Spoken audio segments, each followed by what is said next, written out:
Practically नहीं हुआ, चलता रहा, पर उसका जो प्रतिबिंब था उसके ऊपर काफ़ी एक दबाव लगा। दूसरा, नेहरू को ये भी लगा कि भाई वो जो नॉन अलाइन वगैरह मैं कर रहा हूँ, तो इतने मेरे दोस्त हैं दुनिया में, किसी ने मेरा साथ नहीं दिया। श्रीलंका की आपने बात की, श्रीलंका तक ने शुरू में साथ नहीं दिया, मतलब कोई स्टेटमेंट वगैरह ऐसी जो प्रो इंडिया हो ऐसी आई नहीं।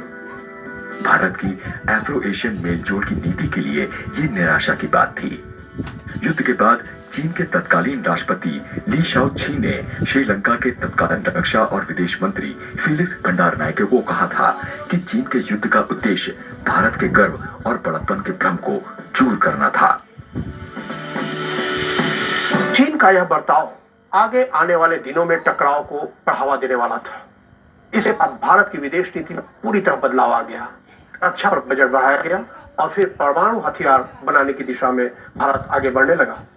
इसके पहले भारत ने रक्षा पर खर्च करने की जरूरत उस तरीके से नहीं समझी। अगर चीन और पाकिस्तान की बात करें तो तत्कालीन प्रधानमंत्री जवाहरलाल नेहरू के लाख प्रयास के बावजूद ये दोनों देश भारत के साथ जलन और प्रतिस्पर्धा से पीड़ित रहे। भारत के प्रति इसी जलन और प्रतिस्पर्धा में पाकिस्तान ने कश्मीर और लद्दाख के उत्तरी इलाके जो पाक अधिकृत जम्मू कश्मीर का अंग था, चीन को भेंट कर दिए। लेकिन भारत की कोशिश लगातार चीन और पाकिस्तान के प्रति नरमी की रही है। भाई भाई की तरह समझते रहे। इसलिए जवाहरलाल नेहरू के कार्यकाल में पाकिस्तान को हर तरह की रियायतें दी गईं जो एक छोटे भाई को दी जाती है। उसी तरह कम्युनिस्ट चीन को भी भारत ने आश्वासन, एक दूसरे की अखंडता और संप्रभुता का सम्मान, परस्पर अनाक्रमण, एक दूसरे के आंतरिक मामलों में हस्तक्षेप नहीं करना, समान और परस्पर लाभकारी संबंध और शांतिपूर्ण सह अस्तित्व। देखिए, कन्फ्रंट तो आप तब करते हैं अगर आप कहते हैं कि भाई टिबेट के ऊपर आपकी जो ऑक्यूपेशन ही थी ना, वो गलत है, वो तो हमने कभी कहा नहीं।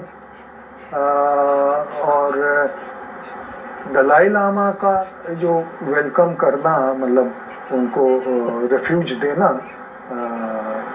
शरणार्थी बनाना धर्मशाला में, वो part of the idealistic streak थी। उसमें ऐसा नहीं था कि हमको कोई स्ट्रेटेजिक एडवांटेज मिल जाएगा, क्योंकि अगर कोई स्ट्रेटेजिक एडवांटेज होता तो तिब्बत की हालत वो होती जो पाकिस्तान ने हमारी कश्मीर में की हुई है टेररिज्म से। वो तो ऐसा कुछ नहीं किया, ना ही हमारी इंटेंशन थी। पूर्व विदेश सचिव विजय गोखले ने अपनी एक पुस्तक the long game how Chinese negotiate with India में लिखा है कि तत्कालीन गवर्नर जनरल आलाचारी और तत्कालीन उप प्रधानमंत्री और गृह मंत्री सरदार वल्लभ भाई पटेल की आपत्ति के बावजूद भारत ने चीन से रिश्ते को शुरू से ही मजबूत करने के लिए 1949 में चीनी कम्युनिस्ट पार्टी की सरकार को आनन फानन में मान्यता देने का निर्णय लिया था।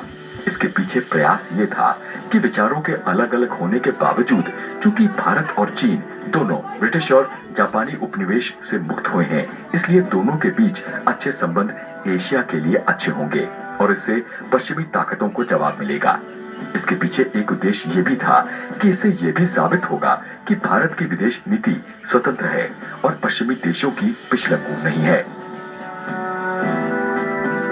वो फर्क जो था कि उनकी हिंसात्मक क्रांति है, हमारी आंदोलन है भारत का, इसका बहुत ज्यादा प्रभाव नहीं पड़ा। और ये भी है कि हमारे यहाँ भी कुछ ऐसे तत्व थे, ऐसे घटक थे जो हिंसा का आंदोलन करना चाहते थे और वो जापान और चीन से जुड़े हुए थे। उनको वहां से लगातार शरण मिलती थी, सहायता मिलती थी, तो वो भी एक तरह से जुड़े हुए थे। और एशियाई दोनों देश थे, दोनों सभ्यताएं पुरानी थीं, तो इसलिए ये सोचा गया उस वक्त कि एशियाई देश और खासकर बड़े देश, बड़ी सभ्यताएं, पुरानी सभ्यताएं चीन और भारत आपस में तालमेल बना लें तो बहुत आगे तक बढ़ सकते हैं और जो पश्चिमी देशों की चुनौती है उसको सुलझाने में एक दूसरे का साथ दे सकते हैं। इसीलिए वो